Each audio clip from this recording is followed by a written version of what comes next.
राम जय राम जय राम जय जय राम जय राम जय राम जय जय राम श्री राम जय राम जय जय राम। बोलो गणेश भगवान की जय, श्री रामचंद्र भगवान की जय, सीता मैया की जय, सियावर रामचंद्र जी की जय, उमापति महादेव की जय, वृंदावन कृष्ण बलदाऊ जी की जय, श्री दत्तात्रेय भगवान की जय, पवन सुत हनुमान की जय, श्री गोस्वामी तुलसीदास जी महाराज की जय।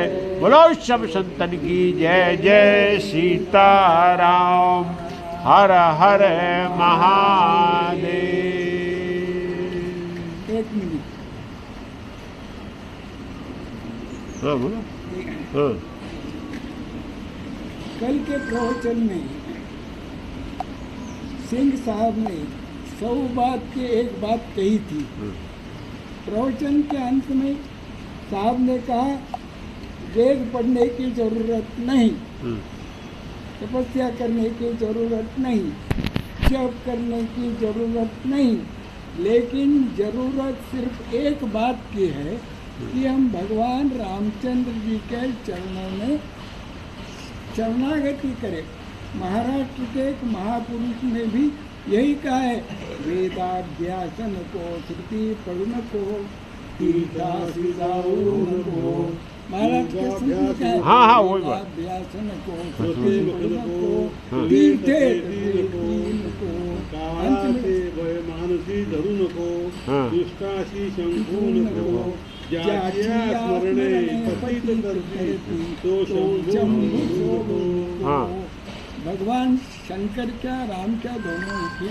भगवान शंकर भी पतित को पावन करने वाले, प्रभु रामचंद्र जी पावनानाम पावना, पावन को भी पावन करने वाले। इसलिए भगवान श्री राम शंकर जी की शरण में जाना। ये वेद की श्रुति है। ये उन्होंने जो बोला ये वेद की श्रुति है। उन्होंने ये बात बोला है कि केवल आपका क्या, जब तक प्रेम नहीं है तब तक आपको सब जो ये क्या सब संसाधन है, ये साधन तभी अच्छे लगते हैं। जैसे आपका भगवान की कथा में मन नहीं लग रहा, फिर आप भक्ति क्या करोगे? आप तीर्थ यात्रा में गए और आपको उसमें आनंद ही नहीं आ रहा, अरे तो वो तो देशाटन तो सब करते रहते, लेकिन भगवान की अनुभूति कहाँ से होगी तुमको? तो जब तक भगवान से आपका प्रेम नहीं है तब तक भक्ति क्या होती? प्रगट नहीं होती। वो वही है। इसीलिए बोला गया कि सब पूजा पाठ सब जरूरी है, ये सब रास्ता है, लेकिन उस रास्ता के अंदर जब तक उससे प्रेम नहीं है तो अभी हमने क्या करते हैं, बोले चलो अखंड रामायण करा देते, अखंड रामायण बैठाल दी, पूरी रामायण हो गई, उन्होंने एक बात भी नहीं सुना, कब हुई कब हो गई, अपन लगे रहे घूम फिर के आए, बोले हो गई, हवन करो खत्म हो गई, क्या बात रही? आप भागवत करा रहे, भागवत का कुछ ज्ञान नहीं, प्रेम नहीं, अनुष्ठान नहीं, कुछ नहीं, बोले भागवत हो रही, क्या भागवत हुई भाई? आपने क्या सुना, क्या किया? तो ये सब चीज़ें छूमंत्र वाला नहीं है। इसको तो जितना अंदर लोगे उतना आपको फायदा करने वाला है। इसीलिए वो पहले ही बोला, गोस्वामी तुलसीदास जी ने भी इसको उसी हिसाब से बोला है कि भाई बोले देखो जब तक आपके अंदर जो है प्रेम नहीं है, जब तक आपकी शरणागति नहीं है, जब तक आप जो है मन कर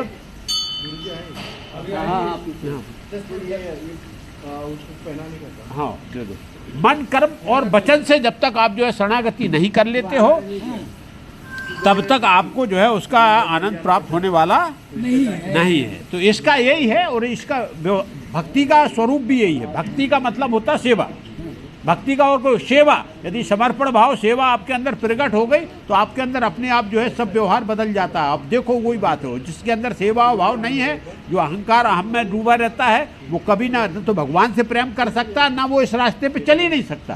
तो सीधा सीधा इसीलिए जो है भगवान बोले तो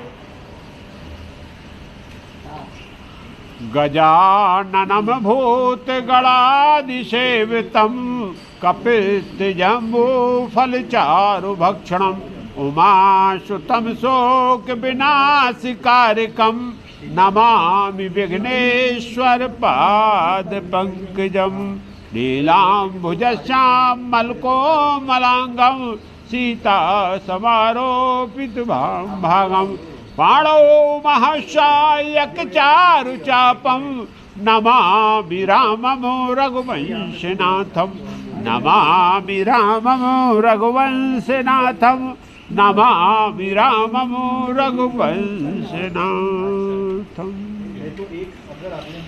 कल हम सब ने श्री रामचरितमानस की पावन कथा में श्रवण किया। हमारा प्रसंग जो है बाल कांड में चल रहा है और इसमें प्रभु श्री राम गुरु विश्वामित्र के साथ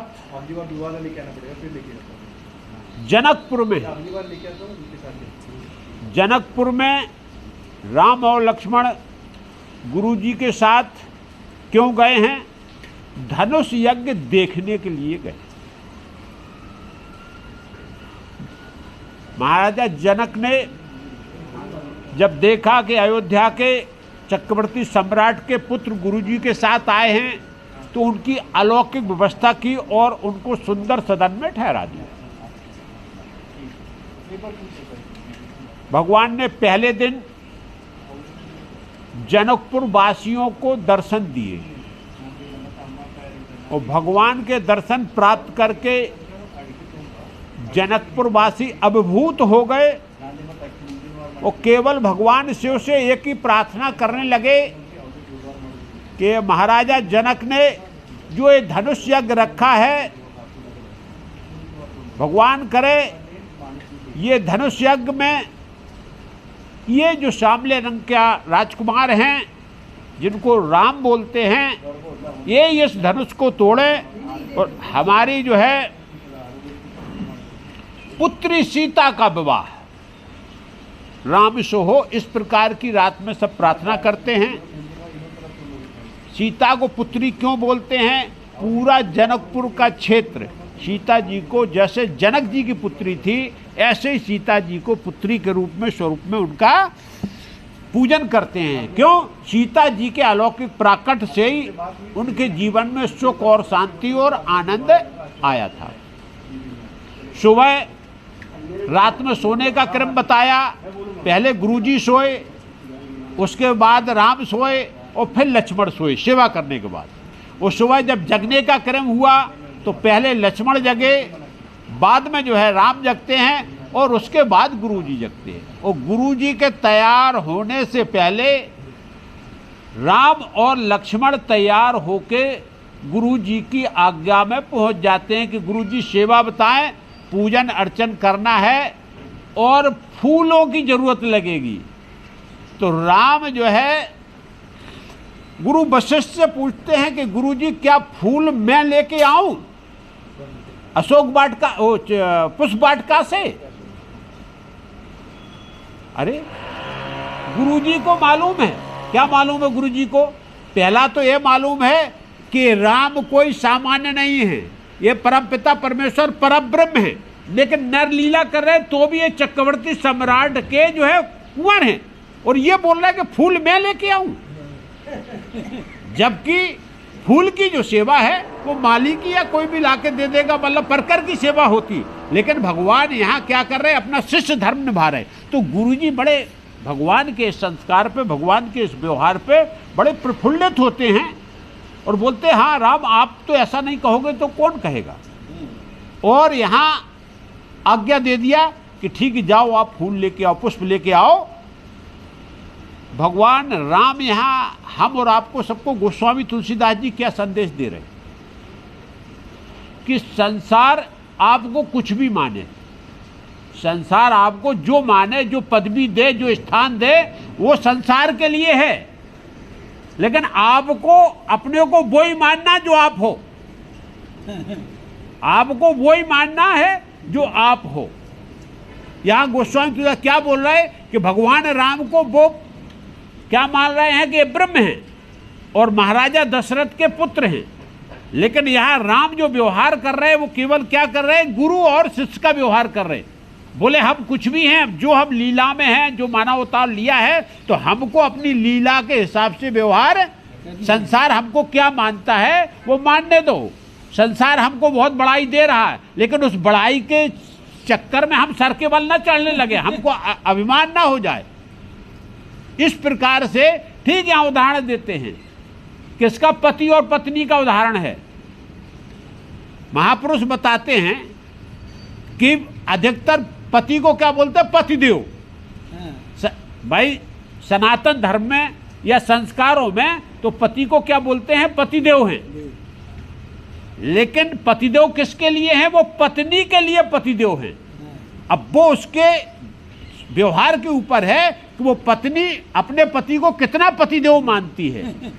लेकिन आप अपने को पतिदेव मत समझ लो, आप देव नहीं हो, आप जो है देवत्व नहीं हो, आप केवल पति हो, देव नहीं हो। देव तो उसके लिए है, उसके व्यवहार पे है, आपको पति बना रहना। और आप नहीं पतिदेव बन गए, आप ही सोचने लगे कि हम तो इसके जो है हाँ देवता हैं, इसके भाग विधाता कौन? मैं ही हूँ, क्योंकि मैं इसका पतिदेव हूँ।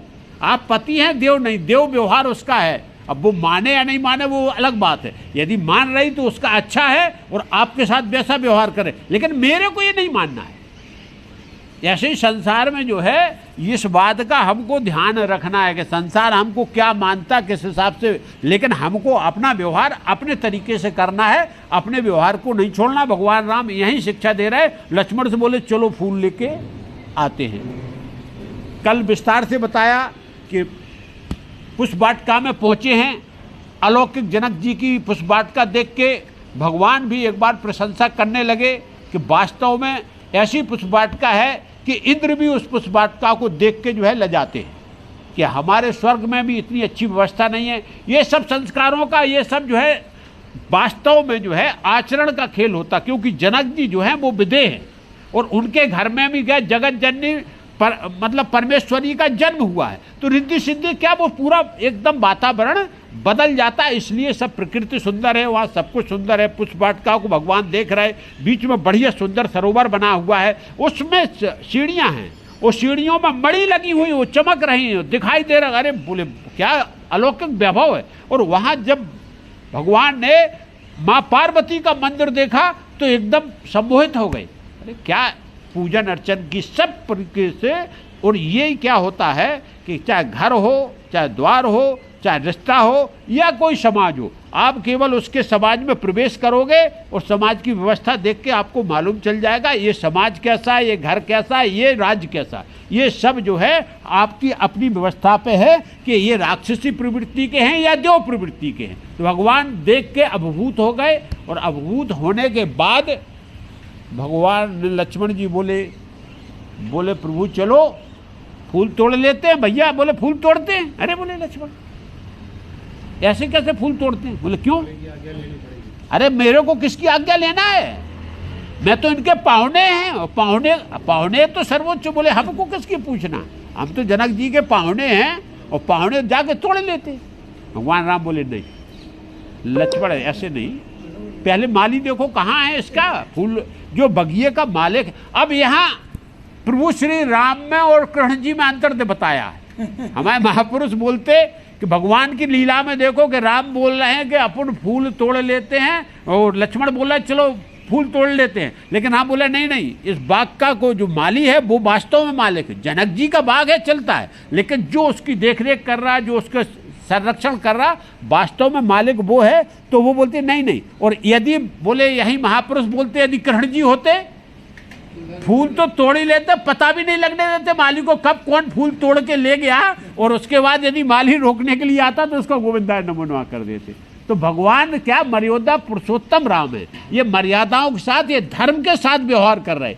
और कृष्ण जी के साथ धर्म व्यवहार करता था, कृष्ण जी जो करते थे वही धर्म, ये इतना अंतर था। तो यहाँ बड़ा सुंदर बोला। और इस पुष्प वाटिका का भी अलौकिक स्वरूप के बारे में भी जो है बड़ा सुंदर बताया है कि रामचरितमानस में 2 वाटिकाएं आई हैं। एक अशोक वाटिका का वर्णन आता है और एक पुष्प वाटिका का वर्णन आता है। अब भगवान पुष्प वाटिका देख के क्यों संमोहित हो रहे हैं, क्यों आनंद आ रहा है? तो पुष्प वाटिका को देख के भगवान क्यों सम्मोहित हो रहे हैं? तो यहाँ बोला गया कि ये पुष्प वाटिका है विदेह नगर की पुष्प वाटिका।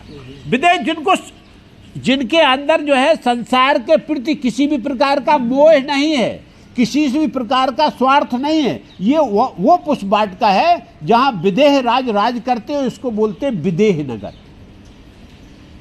और वो पुष्प वाटिका जो अशोक वाटिका वो लंका में है, जो देह नगर है, वो देह नगर है। वो देह नगर वाला जो है क्या, वहां अहंकारी जैसा रावण रहता है जिसको बोलते भोगी, और यहां जनक जैसा योगी रहता है। इसलिए भगवान इस पुष्प वाटिका को अक्षरित हो रहे और अशोक पुष्प वाटिका को जुड़वा दिया भगवान ने जुड़वाया। वो पुष्प वाटिका क्यों उजड़ी? क्योंकि यही है भक्ति का व्यवहार कि वो भोगी है और वो क्या अहंकारी है और वो देह नगरी है।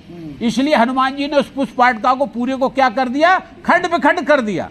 और जो पुष्प वाटिका विदेह की है उसको भगवान जो है क्या सुसज्जित कर रहे, आनंद प्रदान कर रहे और उसकी तारीफ कर रहे।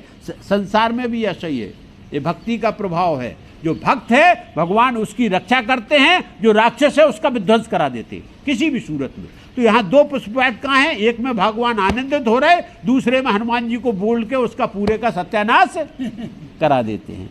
एक पुष्प वाटिका में हनुमान जी को भक्ति के दर्शन होते हैं और एक पुष्प वाटिका में सीता को ब्रह्म के दर्शन होते हैं, राम के दर्शन होते हैं। ये पुष्प वाटिकाओं का वर्णन आया रामचरितमानस में। महापुरुष बड़े बड़े अच्छे भाव लाते हैं। तो उस प्रकार से यहाँ भगवान जब प्रवेश किए, प्रवेश करने के बाद में माली दिखाई दे गया। माली ने बड़ा जो है देखे, पूरे जनकपुर में चर्चा तो हो गई। कल भगवान ने दर्शन दिए, दो माली एक दूसरे से बात की, बोले अरे हम और आप कितने सौभाग्यशाली हैं, ये कल हम माली बाग में लगे रहे, उस सब ने इनका दर्शन किया, आनंद प्राप्त किया, आज तो भगवान की कृपा ऐसी हुई कि ये खुद मेरे पास आ गए। तो बोले इनको थोड़ी देर अपन जो है क्या करते हैं, बातों में लटका के रखते हैं, जिससे कम से कम जितनी देर भगवान का सानिध्य रहेगा उतनी देर अपनी आत्मा को आनंद प्राप्त होने वाला। माली जब ज्ञानी है, भगवान को डेली आए, बोले भाई ठीक है क्या है, बोले कुंवर साहब क्या चाहिए, बोले मेरे को फूल तोड़ना है, फूल चाहिए। बोले क्यों, बोले पूजा के लिए गुरुजी को लग रहे हैं तो फूल लेने में आया हूँ। बोले ये आपने साइन बोर्ड पढ़ा, साइन बोर्ड लगा था उस पर, साइन बोर्ड पढ़ा है, बोले साइन बोर्ड लगा हुआ है, क्या साइन बोर्ड लगा है? तो लक्ष्मण जी बोले क्यों, बोले आप गंवार हो क्या, आप पढ़े लिखे नहीं हो क्या? तो लक्ष्मण बोले क्यों, तुमको हम अनपढ़ दिखते हैं, कुपड़ दिखते हैं, और मेरे को साइन बोर्ड बता रहा तुम? मैं जनक जी का मेहमान हूँ, जनकपुर में आया हूँ और तुमको साइन बोर्ड दिखाने की जरूरत है मेरे को? माली को बोले, भगवान राम बोले रुको भाई, उसकी बात सही है, क्या लगा? बोले जरा पढ़ो। तो उसमें लिखा था जनाना बाग, जनाना वो सीता जी का था, वो पुष्प वाटिका जनाना बाग है। बोले अब भगवान को बोले हाँ ये बात तो सही है, अब वो तो चाह रहा जनाना बाग है। तो बोले भाई हमको तो पूजा के लिए फूल चाहिए। तो बोले आप एक काम करो प्रभु, आप यहाँ बैठ जाओ और मैं लाके दे देता हूँ। अब वो सोच रहा कि भाई इसी बहाने से कुछ सेवा तो मेरे हाथ से हो जाए। भगवान राम बोले नहीं, हम जो पूजा वाली सेवा है, जो आराध्य का पूजन करना है, जो गुरु जी की सेवा है, वो शिष्य को स्वयं करना पड़ती। इसके लिए आप पूजा करो अपनी, लेकिन मेरे को अपनी जो पूजा करना है उसमें तो फूल मेरे को ही तोड़ना पड़ेंगे और उसमें प्रवेश मेरे को ही करना पड़ेगा। अब ये बाग आपका कौन सा है, मैंने देखा नहीं। बोले ये जो है सीता जी का बाग है, ये जानकी जी का बाग है, और यहाँ जानकी जी प्रतिदिन आती हैं।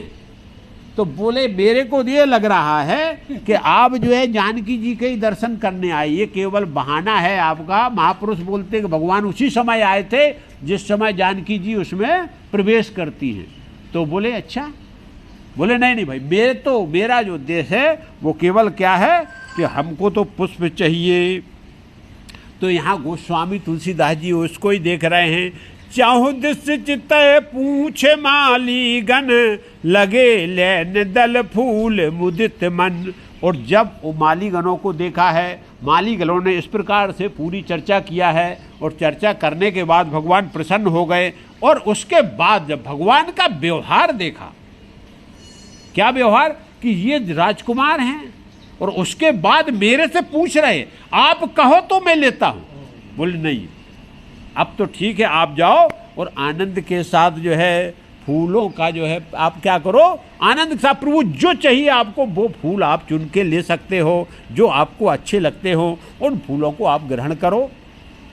भगवान यहाँ लक्ष्मण जी के साथ फूल तोड़ने में व्यस्त हो गए और इधर क्या हो गया, ते अवसर सीता तह आई, गिरजा पूजन जननी पठाई, संग सखी सब सुवग सयानी, गावह गीत मनोहर बानी।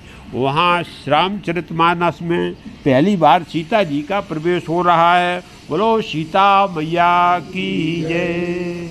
अब सीता जी का प्रवेश होता है। सीता जी उसी वाटिका में, फूल वाटिका में, और गौरी पूजन के लिए आती है, क्योंकि कल जो है धनुष्यज्ञ होने वाला है। और ये ऐसे नहीं आई, अपने मन से नहीं आई, माता जो उनकी सीता जी की सुनैना है उन्होंने भेजा है। तो बोले बेटा जाओ, कोई भी शुभ काम करने से पहले अपने आराध्य का पूजन और पाठ, यही संस्कार है। जब माँ बाप बच्चे को संस्कार सिखाएंगे, नहीं वो भी पूजा करके आ जाती, सुनैना खुद मांग लेती, नहीं बोले ये क्या, यही है। क्योंकि यहाँ जो बोल रहा है गोस्वामी तुलसीदास जी के माँ ने बैठाया और बोले खुद सीता को बोला कि आप जाओ, क्योंकि इसमें आपका धर्म है, आपका कर्म है और आपका भविष्य जुड़ा हुआ है, इसलिए आप जाओ गौरी जी की पूजा करो, क्योंकि कल आपके भाग का निर्णय होने वाला। तो सीता जी जैसे ही प्रवेश किया है, तो सीता जी जब आ गई हैं और संग सखी सब सुभग सयानी, गावह गीत मनोहर बानी, और अष्ट सखियों के साथ है सीता जी, कोई अकेली नहीं है, और मंगल गीत गाती हुई भगवान के जो है गौरी के मंदिर में आ गई हैं। यहाँ सीता जी कौन? सीता जी का प्राकट जो है, ठीक जिस प्रकार से परमपिता परमेश्वर ब्रह्म जब भी जो है लीला करने के लिए प्रकट होते हैं, तो उनकी जो अंतरा शक्ति होती है, जिसको अंतः शक्ति बोलते हैं, वो भी लीला करने, जैसे भगवान ब्रह्म है, कोई आकार नहीं है, कोई निराकार रूप है, कोई नाम नहीं, कुछ नहीं, लेकिन जब वो प्रकट होते हैं लीला करने के लिए, तो कोई उनको नाम और रूप मिल जाता है। ठीक इसी प्रकार से उनकी शक्ति भी प्रकट होती है उनके साथ में। तो सीता जी उनके शक्ति के रूप में जो है प्रकट हुई। ये साक्षात भगवान राम की शक्ति है, जिससे उनको भी क्या मिल गया, रूप भी मिल गया और नाम भी मिल गया। सीता नाम क्यों पड़ा? सीता नाम इसलिए पड़ा कि वो हल से जो है उनका वो मटका निकला था, तो हल को जो अग्रभाग होता है उसको शीत बोलते हैं, और शीत से उसको सीता जी का नाम दिया गया, क्योंकि अग्रभाग से वो मटका निकला। अरे वो मटका क्या था? उसके अंदर सीता जी का प्राकट उस मटके के अंदर से हुआ। तो मटका क्या था, उसके भी महापुरुष जो है विस्तार में जाने की जरूरत नहीं है कि वो मटका वहाँ खेत में कहाँ से आया। वो मटका क्या था? वो मटका जो एक्चुअली वास्तविकता रावण जो है लंका में, भाई राक्षस और राक्षसों के साथ में राक्षसी मंत्री, तो रावण ने सब पे कर लगा दिया था। तो एक दिन जो है इसके मंत्रियों ने बोला प्रभु सब तो कर देते हैं, लेकिन जो संत मुनि ये रहते हैं ना जो डेरा डाल के, ये एक भी आपको कर नहीं देते हैं। बोले क्यों? बोले उनके पास कुछ है नहीं लंगोटी के अलावा, और आपका ही खाते हैं, लेकिन कर नहीं देते हैं। तो सब लोग बोले और क्या है उनका? बोले एक काम करो, सबका एक एक खून निकाल लो, एक एक पाव कर के रूप में खून ले लो। रावण ने उन जो है संत महात्माओं का कर के रूप में खून इकट्ठा कर लिया। इकट्ठा करने के बाद वेदांती था, देखा कि जब ऋषि मुनियों का जो खून इकट्ठा हुआ उससे बवाल पैदा होने लगा। अरे बोले ये तो गड़बड़ हो गई है, अब इसको क्या किया जाए? अपनी नगरी में यहाँ कहीं फेंक भी नहीं सकते, और फेंक देंगे तो ये जो है लंका का बोले सत्यानाश हो जाएगा। बवाल लेने क्या? हाँ, बवाल का मतलब परेशानी, उपद्रव, अप्राकृतिक घटनाएं घटित होना, उसको बवाल बोलते। जैसे सृष्टि का भूचाल आ जाए, प्रलय, ये सब जो है राज्य में पूरी तरीके का एक उपद्रव होने लगा। वो खून इकट्ठा करके उसने बोला ये कोस से हटाओ, इसको हटाओ, और उसने हटवा के क्या किया, सीधा भेजा। बोले एक काम करो, महाराजा जनक के उसमें जाओ, और वहाँ गाड़ दो, नीचे जब भूमि में गाड़ दो अपने आप जो, और वो गाड़ दिया, सूखा हो गया, वहाँ 12 साल तक सूखा रहा। हाँ, जो सूखा हुआ वो खून नीचे गड़ा हुआ है। और आज भी तांत्रिक लोग जो विद्या करते ना, इसी प्रकार की विद्या करते हैं, और उसके बाद सूखा कर देते, बोले सूखा हो गया, क्योंकि तांत्रिक विद्या से वो वहाँ जनक जी ने जब दिखवाया तो उनको वो बताया गया कि आप जब हल चलाओगे तही कब जाके धरती माता खुश होंगी। और धरती माता में जो सीता जी का अक्ष, वो खून से सीता जी का साक्षात प्रकट हुआ। और वही प्रकट जो है सीता जी, वो ही शक्ति है। ये कौन सी शक्ति है? ये आपके कर्मों का, रावण के कर्मों का फल है भाई। जो उसने खून चूसा था सबका, जो आपने जो कर्म किया, और कर्म के फल के रूप में सीता जी प्रकट हो गई। क्योंकि नाश का कारण कौन बनने वाली है? सीता ही जी बनने वाली। सीता जी का प्राकट हुआ, जैसे ही सीता जी प्रकट हुई वैसे ही पूरे जनकपुर में चारों तरफ बरसात हो गई, रिद्धि सिद्धि प्रकट हो गई, और चारों तरफ जो है एकदम जय जयकार होने लगे, महाराज सीता जी की जय जयकार होने। और उसी समय से जनक जी जो है आनंद में डूब गए। और ये सीता जी, अब धनुष यज्ञ क्यों रखा? क्योंकि सीता जी का प्राकट हो गया, तो अब बता दिया जाए। हमारे महापुरुष बोलते हैं कि जब सीता जी सयानी हो गई, बड़ी हो गई, बड़े होने के बाद उनका एक अलौकिक व्यवहार, अलौकिक व्यवस्था, तो ये धनुष जो है यज्ञशाला में रखा था। और प्रतिदिन महाराजा जनक जो है भगवान शंकर की पूजा करने के लिए अलग से यज्ञशाला, पूरी एक ही यज्ञशाला बनी थी, जहाँ ये बनाई नहीं गई है, पहले से बनी थी वो, और वहाँ जाके उसका पूजन करते थे। और सीता जी स्वयं उसका, क्योंकि केवल जीवन में आपको जो पूजन और अर्चन का काम है वो स्वयं करना चाहिए, वो किसी नौकर का, किसी चाकर का काम है। हम भी अपने मंदिर की साफ सफाई स्वयं करें, हम अपनी पूजन अर्चन की साफ सफाई स्वयं करें, किसी नौकर और चाकर का काम। तो यहाँ सीता जी क्या करती थी, प्रतिदिन जो है गोबर से जो है पवित्र होता था। आज बंद हो गया, लेकिन पहले गांव देहात में ऐसा एक भी दिन नहीं रहता था जिस दिन जो है गौ के गोबर को लीप के उरण न डाला जाए, न लीपा जाए। प्रतिदिन का माताओं का सुबह एक ही व्यवहार रहता था कि थोड़ा गोबर लीप के देहरी पे उरण डाल दो, साफ सफाई। और जहाँ पूजा होना वहाँ पानी खींचने की जरूरत नहीं, पहले उसको लीपा जाएगा, लीप के बढ़िया तरीके से फिर उसके बाद उस पर वहाँ पूजा न किया जाएगा गौ के गोबर से। अब यहाँ सीता जी करती, एक दिन सीता जी को लगा कि मैं ये साफ सफाई करती रहती हूँ, लेकिन ये धनुष जो रखा हुआ है, इस धनुष के नीचे तो लिपाई हो नहीं पाती है। तो सीता जी ने क्या किया, बाएं हाथ से धनुष का कोना उठाया और दाहिने हाथ से पूरा लीप दिया नीचे करके। इस प्रकार से धनुष को उठा के और सीता जी ने जब लीप दिया, महाराजा जनक आए और पूजा करने के लिए। तो वो देखे कि आज तो अलौकिक है, ये लिपाई और पुताई धनुष के नीचे किसने कर दिया भाई? तो बोले यहाँ तो सीता का प्रवेश है और तो कोई आता नहीं। तो सीता जी को बुलाएगा, बोले बेटी ये धनुष के नीचे कुछ ने वो कर दिया। बोले हाँ पिताजी मैंने। बोले कैसे? बोले ऐसे। फिर से बता दिया सीता जी ने। अरे बोले वहाँ जनक जी ने माथा ठोक लिया। अरे बोले ये तो भगवान की शक्ति प्रकट हो गई मेरे घर में, ये ब्रह्म शक्ति है और ब्रह्म को हमको ढूंढना पड़ेगा। उसी समय उनने प्रकट कर ली। यदि सीता ने धनुष उठा दिया तो जब तक धनुष को तोड़ने वाला नहीं होगा, इसकी प्रत्यंचा चढ़ाने वाला नहीं होगा, तब तक इसका जो है जवाब ही नहीं होगा। और वहीं उनने धनुष की प्रतिज्ञा कर ली। ये वो सीता है, अलौकिक है, लीला में है, इसलिए वो लीला के हिसाब से जो उनको करना चाहिए उसके हिसाब से व्यवहार किया जा रहा। क्योंकि भगवान जब लीला से बंधे हुए होते हैं तो लीला के बाहर नहीं जाते, सृष्टि के नियमों को भंग नहीं करते हैं। सृष्टि के जो नियम है उसी के हिसाब से उनको जो है वो उसी मार्ग पर चलते हैं। और भगवान का यह राम का जो है वो मर्यादा पुरुषोत्तम राम है, वो धर्म अनुसार जो है अपना व्यवहार। और सीता भी मर्यादित हैं और मर्यादा के अनुसार जो भगवान का व्यवहार है उसी हिसाब से सीता जी का भी व्यवहार होता। तो सीता जी यहाँ जो है गौरी पूजन के लिए आई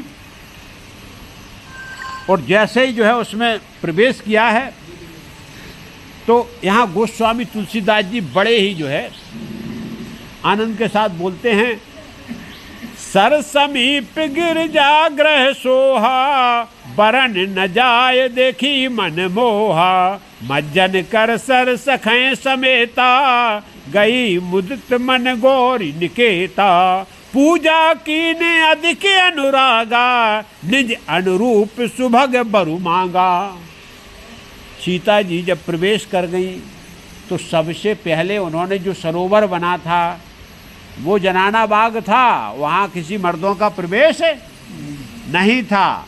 लेकिन जो माली हैं वो जानते कि ब्रह्म हैं और इनका कोई जो है स्त्रीलिंग या पुल्लिंग से कोई मतलब नहीं है। उन्होंने प्रवेश दिया, लेकिन सीता जी ने सखियों के साथ उसी सरोवर में स्नान किया। स्नान करने के बाद में गौरी जी की पूजा करने के लिए जब प्रवेश किया है तो उन्होंने सखियों के साथ गौरी जी की पूजा किया। और कैसे किया? अति अनुराग। कल बताया था कि राग और अनुराग, और उसमें भी अति अनुराग। राग स्वार्थ युक्त प्रेम राग, अनुराग निस्वार्थ प्रेम। और जो परम अनुराग जिसको बोलते, जिसको कुछ भी नहीं चाहिए, उसको बोलते अति अनुराग से माँ भवानी की जो है प्रार्थना की। और केवल एक ही चीज सुयोग वर्ग मांगा कि बोले जो हमारे लायक हो, जो भगवान आपने जो नियत किया हो उनको ही ऊपर छोड़ दिया। नाम नहीं बताया कि मेरे को कौन चाहिए, मैं इसको पसंद करती हो, ये मेरे को दे दो, ऐसा दे दो। बोले नहीं नहीं, जो आपने मेरी किस्मत में जो लिखा हो और जो मेरे लायक हो उस वर के लिए भगवान। यहाँ माँ शक्ति ने जो है भवानी से प्रार्थना किया। प्रार्थना करती करती तब तक क्या हुआ, अब सखी 8 थी, 8 में से एक सखी थोड़ा चंचल थी। अरे बोले इनको पूजा पाठ करने दो, हम इनके साथ में आए हैं, इनकी पूजा से हमें क्या लेना देना। और वो सखी क्या कर गई कि फुलवारी घूमने के लिए निकल गई है। अरे भाई बहुत से लोग होते हैं, 10 आदमी साथ में जाएंगे, इनको भागवत सुनने दो, अपन थोड़ा खा पी के आते, क्या है क्या नहीं है, ये तो चलता रहता है। ऐसे ही बोले सीता जी पूजा करें। एक सखी ने निकल लिया वहाँ से और वो फुलवारी को घूमने के लिए चली गई है। और फुलवारी में जैसे घूमते घूमते और उस सखी ने क्या किया है, दोनों राजकुमारों को देख लिया। राजकुमार, अरे ये तो वो ही है जो शाम को घूम रहे थे और आज इस बाग में प्रकट हो गए। हमने उस समय दूरी से देखा था और आज तो ये हमारे नज़दीक है। तो पागल जैसी स्थिति उस सखी की हो गई है। भगवान के दर्शन होने के बाद हम और आप भी पागल हो जाएंगे, ये सामान्य बात है। केवल अनुभूत होने पर हमारा जो है गला रुंध जाता है, अश्रुपात होने लगते, बाणी नहीं निकलती। यदि भगवान साक्षात प्रकट हो जाएं तो क्या हालत होगा ये कोई नहीं जानता है। और उसको ही पागल बोलते हो। जो भगवान को प्राप्त करने वाले आज तक हुए, जो संत हुए, महात्मा हुए, उनको सबको समाज ने पागल घोषित कर दिया कि ये पागल हो गया, इसका कोई। और भगवान की अनुभूति जो है पागल करा देती। और उस सखी की यही स्थिति हो गई। गोस्वामी तुलसीदास जी ने बड़ा ही सुंदर इस पे जो है लिखा। क्या लिखा? एक सखी सी संग बिहाई, गही रही देखन फुलवाई, तेहि दो बंदे बिलो कह जाई, प्रेम विभस सीता पह आई। और उसने जैसे ही देखा, अलौकिक, कि दोनों राजकुमार अलौकिक है और उसको देख के अनुभव, अरे बोले ये तो ऐसा अच्छा मौका कभी नहीं मिलेगा, क्योंकि सीता जी को सबसे पहले इनको दिखाना है, जिनके लिए हम सब प्रार्थना कर रहे हैं। तो सीता जी साक्षात सामने देख लेंगी। वो धनुष यज्ञ जब होगा तब होगा, आज यहीं हम फैसला करा देते हैं। और वो देह सीधा क्या किया उसने, पागल जैसी दौड़ती हुई, जैसे पागल आदमी, जैसे किसी के पीछे कुत्ता लग जाए तो वो कैसे दौड़ता है, ऐसे सखी वो दौड़ती हुई आ रही है। और वो सखियों ने देखा कि इसकी हालत को क्या हो गया है, आखिरकार इसके पीछे कौन लगा हुआ। और उसको सखी को पूछ लिया, बोले क्या हो गया, पागल क्यों हो गई, क्या देख लिया, ऐसा क्या हो गया है, आखिरकार ऐसी कौन सी बात हुई है कि तेरा जो है हाल ये हो गया है। तो वो सखी बोले मैं अब क्या बताऊं, ये जो है कल हम और आपने जो राजकुमारों को दूर से देखा था, उन राजकुमारों को आज हम बिल्कुल नजदीक से देख के आ रहे। क्या बोल रही, सखी जिनकी चर्चा कल से है नगरिया में, वो ही दोनों आए हैं फुलवरिया में। जिनकी चर्चा रात दिन चल रही, हम और आप प्रार्थना कर रहे थे कि ये सीता को किसी भी प्रकार से प्राप्त हो जाए, हम सब वंदना कर रहे थे, आज हमारे सामने फुलवरिया में प्रकट हो गए हैं। और जो है क्या है, तो इसीलिए जो है यहाँ पर क्या बोली है, तासु दशा देखी सखिन पुलक गात जलुनैन, कहु कारण निज हरस कर पूछो सब मृदुबैन। और सब सखियां एक साथ लग के और बोले क्या हो गया तेरे को, अशुपात हो रहा है, रोमांचित है, आवाज निकल नहीं रही, कुछ बोल नहीं पा रही, आखिरकार ऐसा क्या अलौकिक देख लिया है। और सब सखियों ने जब पूछा है तो उसने वही बात बताई कि वो राजकुमार आए और आज मैंने देखा है, मैं सम्मोहित हो गया यूँ। अरे बोले आप सही बताओ क्या क्या है। तो वो क्या बोली कि भाई एक गौर है, एक श्यामला है, और श्यामला को देख के मेरी ये स्थिति हो गई जो हम और आप सीता जी के लिए चयन किया था, लेकिन उसको देखने के बाद अब हमारी अंतरात्मा भाव विभोर हो चुकी है। तो बोले नहीं और कुछ बताओ, ये तो कल तुमने देखा था, और कुछ बताओ। बोले हम कुछ बता नहीं सकते। क्यों नहीं, गोस्वामी तुलसीदास जी ने बहुत सुंदर बोला, देखन बाग कुंवर दुई आए, बैक शोर सब भांति सुहाए, श्याम गौर किम कहो बखानी, गिरा अनैन नैन बिनु बानी। और बोले देखो देवी, हम आपको वर्णन नहीं कर सकते। ठीक किस प्रकार से आपने गुलाब जामुन खाया, हमने पूछा कैसा था, बोले मीठा था। कितना मीठा था? अरे बहुत मीठा था। कितना मीठा था? अरे हम क्या बताएं, आप खा के देख लो तभी बता सकते ना उसकी। ऐसे वो बोले देवी आप बाप बोल रही कैसे थे, कैसे हैं और यहाँ क्यों आए? बोले आँखों ने देखा है तो उनके पास वाणी नहीं है, जो मैं देख के आ रहा हूँ आँखों ने देखा है, तो अब वाणी से तो वो शब्द हमारे नहीं निकल रहे, और वाणी जो बोलती है उसके पास आँखें नहीं हैं। मेरी ये स्थिति है, मैं उनके बारे में मैं बयान नहीं कर सकती। और यहाँ सीता जी के उसने जो है दोनों हाथ जोड़ लिए, बोले ऐसा अच्छा मौका जीवन में कभी नहीं मिलेगा। अभी जो है दोनों राजकुमार बाग में हैं, कहीं विलुप्त हो जाएंगे, चले जाएंगे, कर क्या रहे हैं? बोले वो फूल को जो है बाग देख रहे, फूल लेने नहीं आए, बाग को देख रहे हैं, बाग में भ्रमण कर रहे हैं। तो सीता जी का क्या हाल हो गया, सीता जी की बात सुनो। सुमरसिए नारद बचन उपजी प्रीत पुनीत, चकत बिलोकत सकल दिस जन शिशु मृगी सभीत। और सीता जी का क्या हाल हो गया? सीता जी बोले ये क्या अलौकिक घटना घट हो रही है। नारद जी ने सीता जी को भविष्यवाणी बता दिया था कि जब धनुष यज्ञ होगा तो तुम्हारी पुष्प वाटिका में एक राजकुमार श्याम वर्ण आएगा, एक गौर वर्ण आएगा, और आपकी जिससे मुलाकात होगी वही तुम्हारा भरतार होगा, वही तुम्हारा पति होगा। अरे बोले ये अलौकिक, नारद जी की बात को सुन के अरे नारद जी ने बोला, और वो बात जो है सत्य घटित होने वाली है, ये सखी सही बता रही है।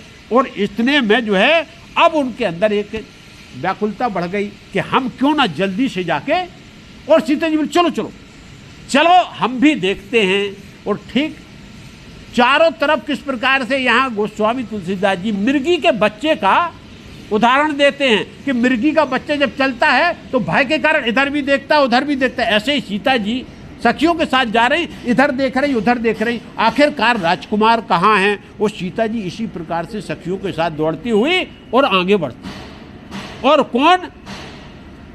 जो प्रिय सखी है, जो देख के आई है, वो गुरुत्व के रूप में आगे आगे जा रही। चलो बोले भगवान का रास्ता मैं आपको दिखाती हूँ। ऐसे ही गुरु का, यहाँ गुरु और शिष्य की बात कही गई है कि गुरु का काम यही होता है कि जब गुरु जिस रास्ते को देख लेते हैं उस रास्ते से शिष्य को ले जाके भगवान के दर्शन, इसीलिए गुरु होता। अब वो देख के आई है, भगवान को देखा है, इसलिए सब सखियों को ले जाके बोले तुमको भी एक बार मैं जो है भगवान राम के दर्शन करा देता हूँ। और यहाँ जो है सीधा पहुँची है तो क्या देखा?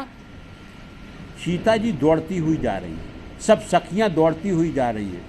राम और लक्ष्मण का क्या है, वो अपने फूल चुनने में लगे हुए। लेकिन जब आवाज सुनाई दी कि जो है क्या किंकर है, जिसको बोलते हैं अपन क्या बोलते हैं, पायल है, करधोनी है, और जो बाजूबंद हैं, इन सबको क्या हो गया, इनकी सबकी आवाज़ छनन छनन की जो आवाज़ आती है ये सुनाई भगवान को दी। अरे भगवान एक बार आशंकित हो गए कि भाई यहाँ महिला कोई ना कोई किसी का प्रवेश हो गया है। तो भगवान केवल आवाज से सम्मोहित हुए। और ये एक विशेषता है कि भगवान को कभी कोई वाणी प्रभावित नहीं कर सकती किसी भी भाषा में, क्योंकि भगवान का भक्त भगवान के पास आने के लिए और कैसे आ रहा है, बिल्कुल एकदम सबको त्याग के और दौड़ते हुए आ रहा है। तो केवल घुंघरू की, पायल की, इसकी आवाज़ सुन के भगवान बोले कि कोई ना कोई आज जो है शुभ घटित होने वाला है। और लक्ष्मण जी को बोले, बताए क्या बोले भगवान, वो स्वामी तुलसीदास जी उसी को बोलते हैं, कंकन किंकर नूपुर धुन सुन, कहत लखन सन राम हृदय गुण, मनहो मदन दुंद भी दीनी, मनसा विश्व बुझय कह कीनी। और बोले लक्ष्मण ये सब जो है कंकन किंकर और नूपुर की जो धुन सुनाई दे रही है, इससे तो ऐसा लग रहा है कि कामदेव ने जो है क्या कर दिया है, शंख ध्वनि, कामदेव की जो है शंख ध्वनि सुनाई दे रही है। और कामदेव ने जो है शंख ध्वनि की आवाज़ कर दिया है। और कामदेव ऐसे निकले हैं जैसे इस पूरे विश्व पे विजय प्राप्त करने के लिए वो आ रहे हैं। इस प्रकार का जो है भगवान राम के उसमें मन मस्तिष्क में इस प्रकार का विचार आता है कि आखिरकार ये क्या कोई अलौकिक घटना घटित होने वाली है। कथा को आज यहीं विराम किया जाए। कल भगवान और सीता का एक दूसरे का मिलन होगा, दर्शन होंगे, केवल आंखों में दर्शन होंगे। उसके बाद सीता मन ही मन भगवान को अपना स्वामी मान के और जय जयकार करती हुई माँ गौरी की जो है एक बार धन्यवाद करती हुई लौट के जाएंगे। भगवान जो है गुरु जी के पास जाएंगे। कल आगे की कथा को अपन जो है विस्तार से बोलेंगे। बोलो सियावर रामचंद्र की, उमापति महादेव की जय, वृंदावन कृष्ण बलदाव जी की जय। बोलो सब संतन की जय। जय सीताराम, पवन सुत हनुमान की जय।